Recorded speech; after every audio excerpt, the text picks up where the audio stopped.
नमस्कार, आप देख रहे हैं प्रत्येक न्यूज लाइव। किसान बिल पर आज भी पूरे देश में गतिरोध कायम है। दिल्ली की बॉर्डर घिरी हुई है तथाकथित किसानों से, और इसको लेकर लोकसभा में चर्चा की जा रही है। लोकसभा में सांसद अपने पक्ष विपक्ष के जो भी सांसद हैं वो अपनी अपनी बातें रख रहे हैं, और इस दौरान विपक्ष के सांसदों ने खूब हंगामा भी किया लोकसभा में किसान बिल को लेकर।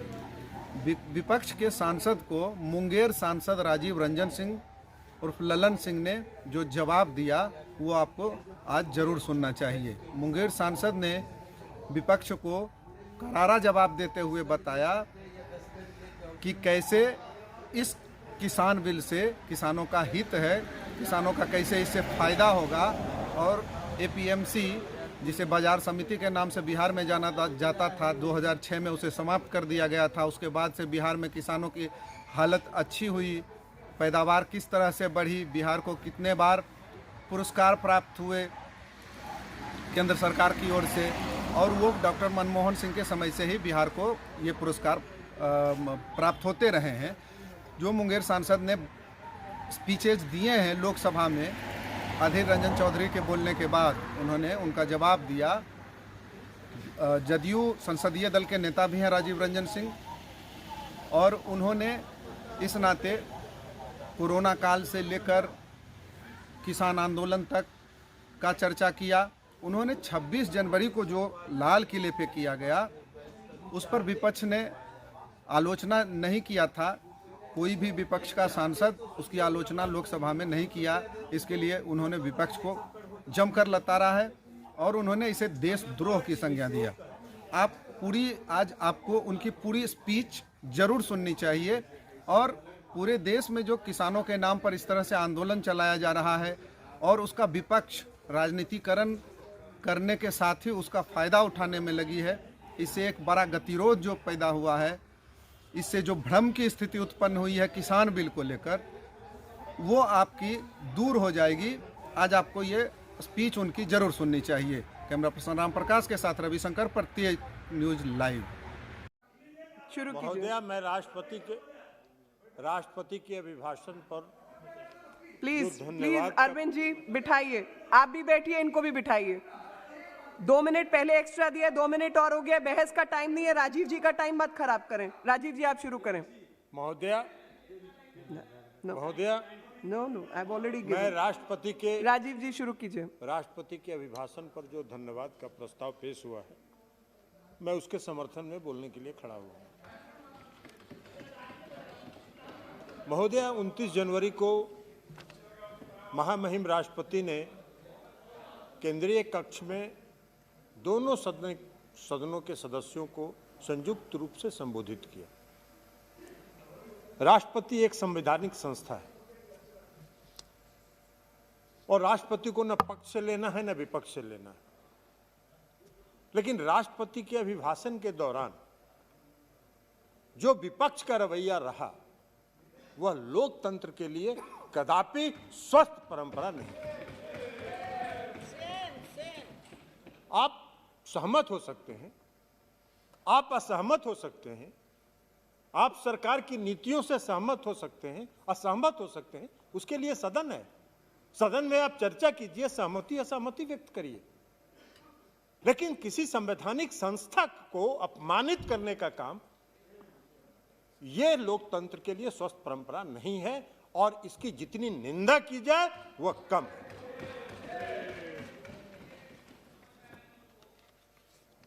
महोदया, पिछले 1 वर्षों से हम लोग एक वैश्विक महामारी से जूझ रहे हैं,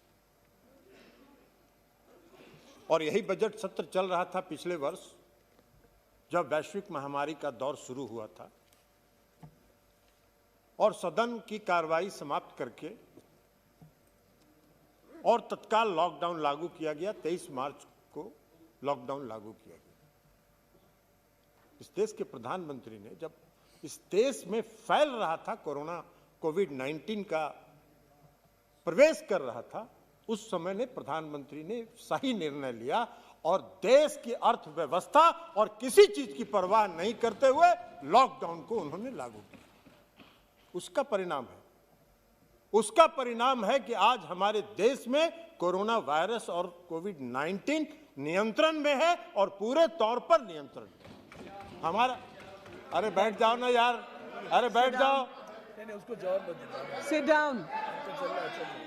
भाषण दे, समूचा दिल्ली को चौपट करके रखे, ये मालूम है।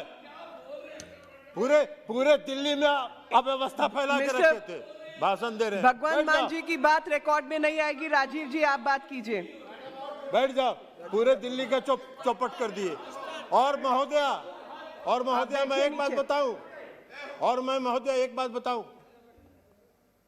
कि जो कारनामा अभी हो रहा है, यही कारनामा पूरे 1 साल के दौरान जब प्रधानमंत्री कोरोना से जूझ रहे थे, पूरा विपक्ष प्रधानमंत्री की आलोचना में लगा था। वैश्विक महामारी के समय देश को एकजुट होना चाहिए। देश के हर नागरिक को सरकार के काम में और सही काम में समर्थन में खड़ा होना चाहिए। लेकिन जो काम आज ये कर रहे हैं, वही काम 1 साल तक ये करते रहे। प्रधानमंत्री जी धन्यवाद के पात्र हैं। प्रधानमंत्री जी धन्यवाद के पात्र हैं। मैं प्रधानमंत्री को धन्यवाद का पात्र मानता हूं कि किसी तरफ उन्होंने नहीं देखा, न बाएं देखा, न दाएं देखा। लक्ष्य रखा कि हमारे देश में कोरोना वायरस को नियंत्रण में रखना है और उसको उन्होंने नियंत्रित करने का काम किया। हर समय उनमें कोई भी छूट देने की बात हुई, प्रधानमंत्री ने सभी राज्यों के साथ फेडरल स्ट्रक्चर को, देश की फेडरल स्ट्रक्चर का पालन करते हुए सभी राज्यों के सरकारों के साथ मशवरा किया और मशवरा करने के बाद आगे का उन्होंने निर्णय लिया। यह है लोकतंत्र। इस लोकतांत्रिक व्यवस्था में आज हुआ और आज खुशी है, पूरे देश को खुशी है इस बात के लिए कि वैक्सीन इस देश में उपलब्ध है और इस देश में देश का बना हुआ वैक्सीन उपलब्ध है। हम कहीं बाहर से नहीं, हम कोरोना के उस वैश्विक दौर में भी हम दूसरे देशों को भी कोरोना की दवाई आपूर्ति करते रहे और आज भी हम वैक्सीन दूसरे देशों को आपूर्ति कर रहे हैं। ये हमारा लक्ष्य है। तो कोरोना के दौर में जो उन्होंने किया, लेकिन विपक्ष का सहयोग नहीं मिला। हमने देखा है कई विपक्षी नेताओं का, हम नाम नहीं लेना चाहते हैं, चाहे मजदूरों से एक राज्य से दूसरे राज्य में पहुंचाने की बात हो, प्रधानमंत्री ने हजारों लाखों की संख्या में स्पेशल ट्रेन चलाकर लोगों को पहुंचाने का काम किया। और लोग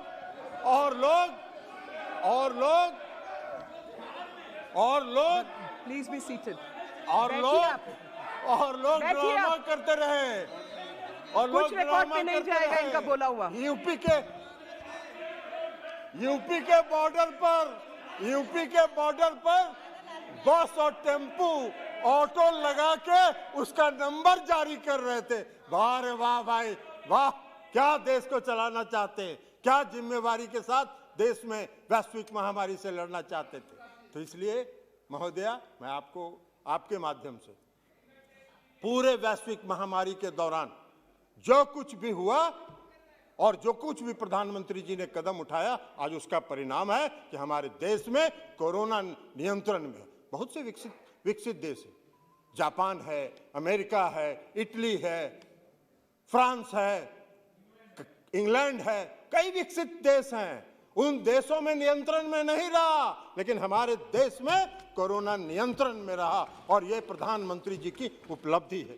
तो इसलिए महोदया, मैं आज आपके माध्यम से प्रधानमंत्री जी को के प्रति आभार व्यक्त करता हूं, उनको धन्यवाद देना चाहता हूं।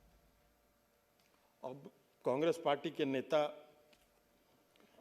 का भाषण जब शुरू हुआ तो हम 15 मिनट तक उनका भाषण सुन रहे थे।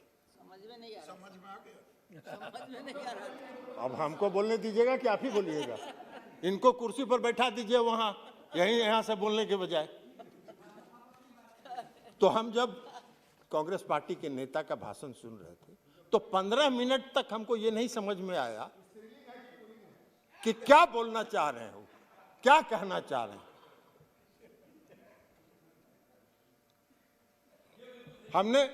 हमने पूछा, बगल में सुदीप दा से भी हमने सुदीप दा से पूछा, इनसे भी पूछा, अरविंद जी से भी हमने पूछा बगल में बैठे मुस्कुरा रहे हैं। हमने इनसे भी पूछा, सुदीप दास से भी पूछा कि वो क्या बोलना चाह रहे हैं, कुछ समझ में आ रहा है? ये बोले कि हमारे भी समझ में नहीं आ रहा।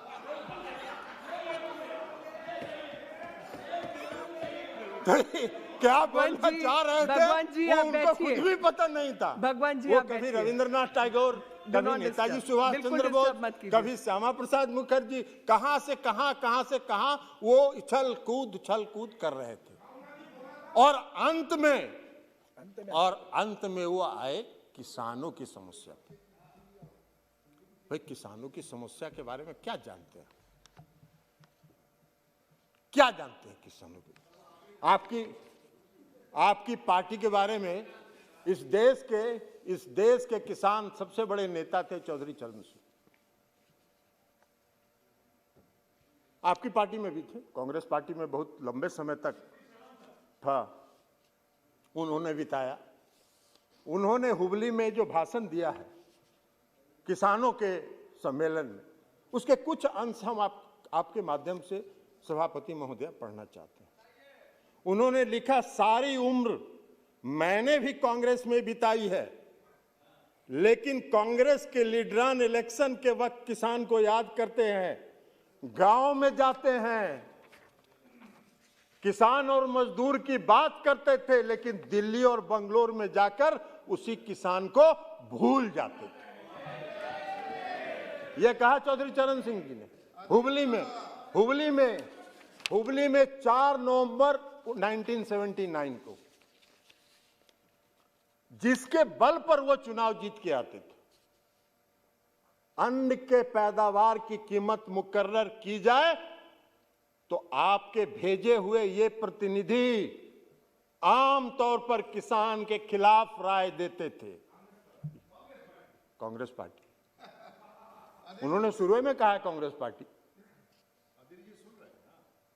असली भारत गांव में रहता है, असली भारत गांव में रहता है। तो शहर में पैदा हुए जो लीडरान हैं, जो नेता हैं, मैं फिर दोहराता हूं, कितने ही सीनियर हो, कितने ही नेक नियत हो, कितने ही ईमानदार हो, उनको आपकी तकलीफों का पता नहीं है। ये कहा है चौधरी चरण सिंह जी ने, ये कहा है। भगवान मान जी, आप बैठिए। ना यार, थोड़ा क्या भगवान मान जी, आप बैठिए, प्लीज बैठिए, बैठिए।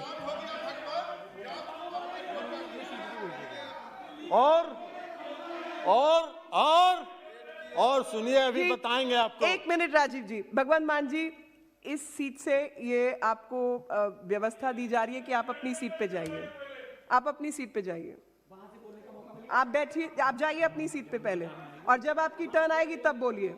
आप अपनी सीट पे जाइए और जब आपकी टर्न हो तब बोलिए। और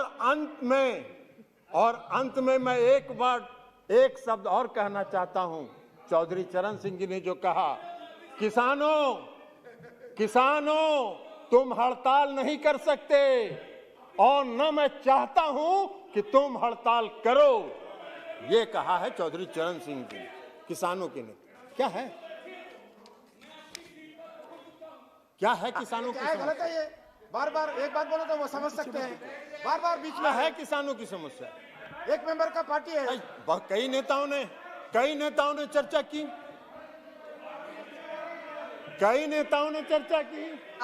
आप दूसरे के बोलने के समय को खराब नहीं कर सकते। आप बैठिए, नहीं तो मेरे को दूसरी व्यवस्था देनी पड़ेगी। आप यहाँ पर बैठिए शांति से और सुनिए।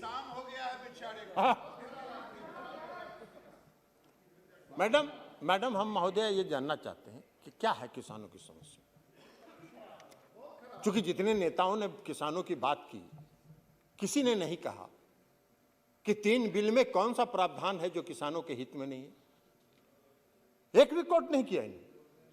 हमने भी देखा है,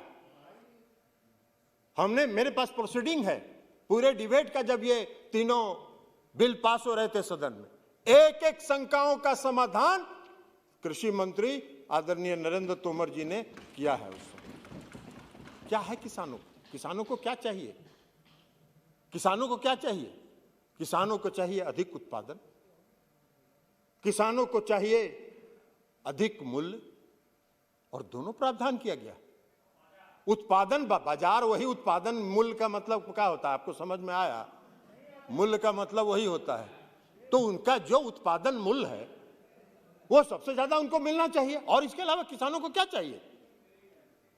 किसानों को सिर्फ ये दो चीज चाहिए। और क्या है आज? विरोध का कारण हमारे समझ से बाहर है।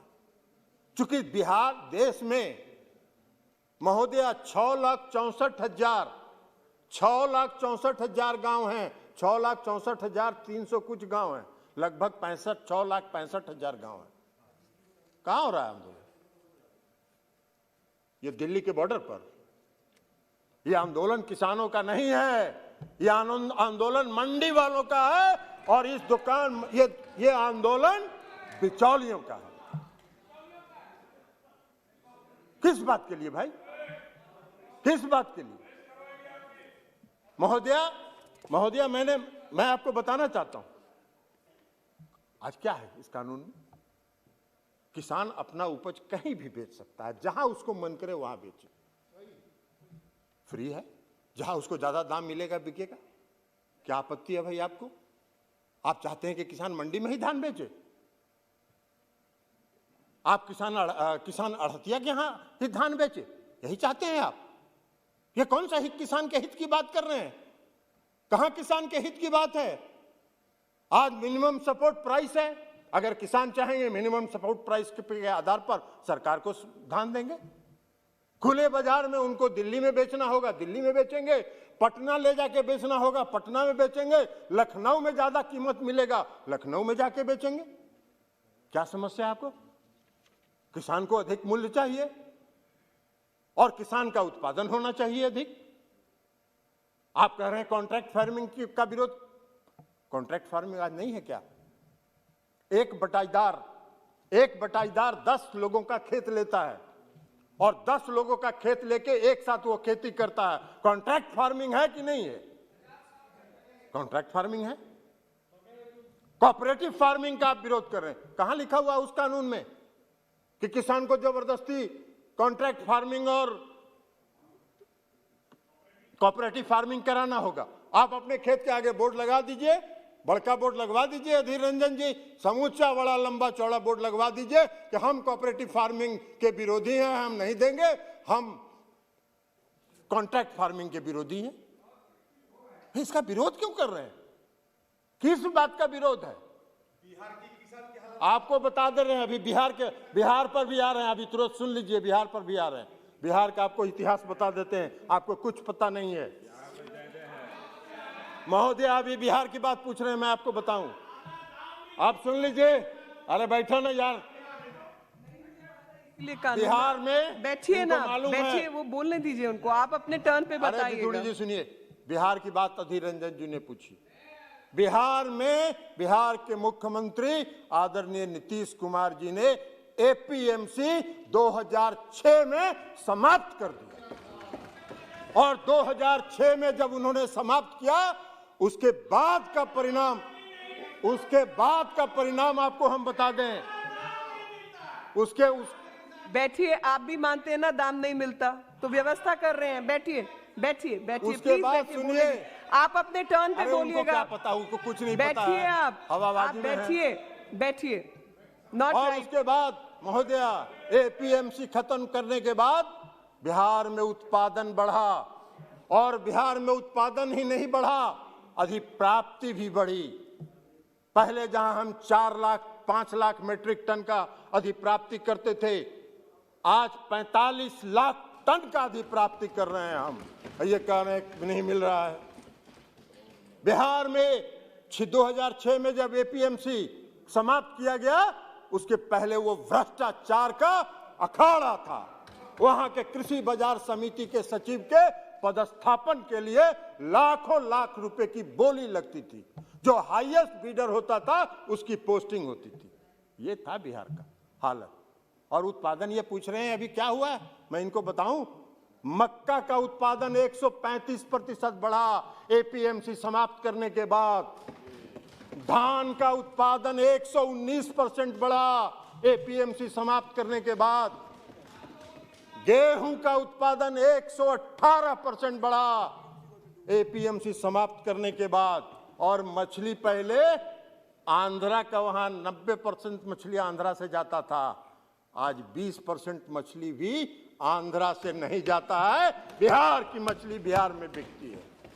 ये एपीएमसी समाप्त करने के बाद का परिवर्तन है। अधीर रंजन जी आपको बता दें, तो इसलिए अब आपको बता दें, अब आपको ये भी बता देते हैं, अभी बता देते हैं। अधीर रंजन जी पूछ रहे थे ना,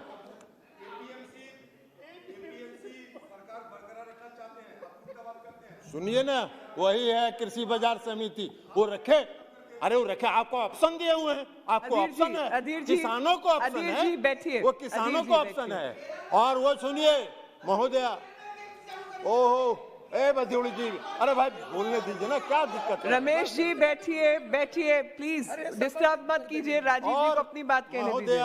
महोदया इनको बताएं कि बिहार को अब तक 5 कृषि कर्मण पुरस्कार प्राप्त हुआ है एपीएमसी समाप्त करने के बाद, और 2011-12 में इनकी सरकार थी। ये पूछ रहे थे अभी हमसे कि बिहार में क्या हुआ।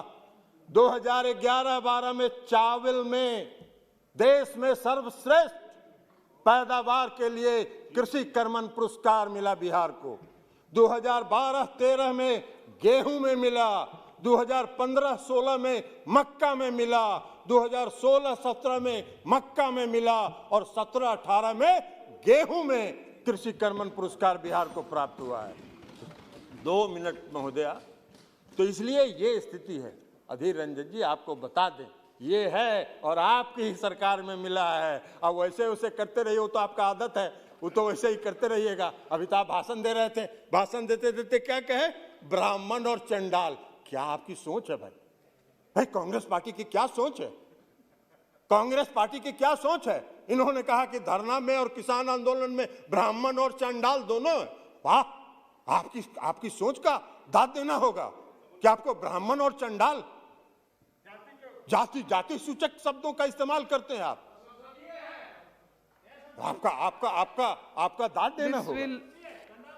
ये चंडाल शब्द रिकॉर्ड पे नहीं जाएगा। अधीर रंजन जी ने कहा ना, अधीर जी की व्यवस्था मैं अभी जातिवादी सोच है अधीर रंजन जी का। मैं वो रिकॉर्ड देख लेंगे। निम्न मानते हैं, नीचा मानते हैं। उस समय स्पीकर महोदय कुर्सी पर बैठे थे, उसकी व्यवस्था उनकी तरफ से हो गई होगी। मैं अभी, क्योंकि राजीव जी बोल रहे हैं इसलिए ये रिकॉर्ड पे नहीं। तो वो अगर रहेगा मैडम तो ये भी रहेगा। नहीं, वो भी नहीं रहेगा, और ये वो मेरे को लगता है वो नहीं रहेगा, तो ये भी रहेगा। वो अनपार्लियामेंट्री है, वो नहीं रहेगा। और अब आप बताइए मैडम जी, इन्होंने इतना लंबा भाषण दिया, 26 जनवरी में जो कुछ हुआ उसका एक बार भी कंडेम किया इन्होंने? नहीं किया। इन्होंने कहा कि ये हुआ, वो हुआ, ऐसे कर दिया, वैसे कर दिया। 26 जनवरी को जो हुआ वो देशद्रोह था, देशद्रोह था। और वही नहीं, किन तत्वों को अब घुसा रहे हैं? अभी 6 फरवरी को जो बंद था, हमने देखा टीवी पर, लुधियाना में प्रदर्शन हो रहा था और भिंडरावाला का झंडा फहराया जा रहा था। कौन सा आंदोलन आप करना चाहते हैं? कौन सा आंदोलन आप इस देश में चलाना चाहते हैं? कौन सा देश में टुकड़ा करना चाहते हैं? आप बार बार बात करते हैं सीए की, आप सीए की बात करते हैं, वहीं से आपको चस्का लगा है क्या? तो वो चस्का में कहीं अगर लगा है तो भूल जाइए, इस बार बड़ा सख्ती में है लगता है प्रधानमंत्री जी, कुछ सुनने वाले नहीं है। और बात करने के लिए आपने कहा, बात करने के लिए कब मना किया सरकार ने? सरकार ने कभी बात के लिए करने के लिए मना नहीं किया। जिस बिल के किसी भी प्रावधान पर राजीव जी, अगर एक मिनट नहीं, समय अवधि बढ़ानी है, आप 2 मिनट बैठिए। Honourable members, I have a long list of